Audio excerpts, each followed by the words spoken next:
اللہم صلی علی سیدنا محمد۔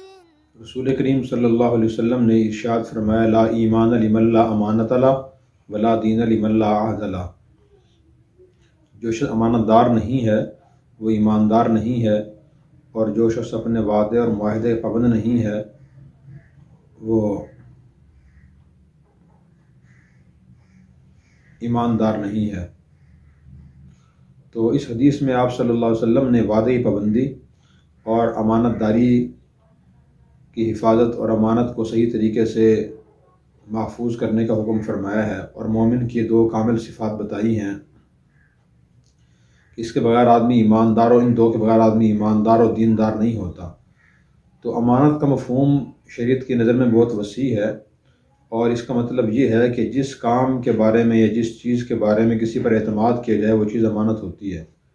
مثلا کسی نے آپ کے پاس پیسے امانت رکھوا دیے، موبائل امانت رکھوا دیا، کوئی اور چیز امانت رکھوا دی، یہ بھی امانت ہے۔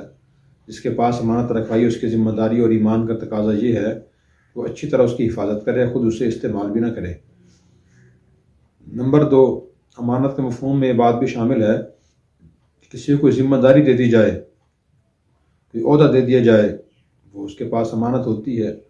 مثلا کسی شخص کو کسی جگہ ملازمت دے دی گئی کہ آپ یہ کام کریں، اب وہ عہدہ، وہ اختیارات، اس عہدے کے اختیارات اور وہ کام اس کے ذمہ امانت ہے۔ اگر وہ اس کے حقوق کو پوری طرح ادا کرتا ہے تو وہ ایماندار آدمی ہے، مومن ہے۔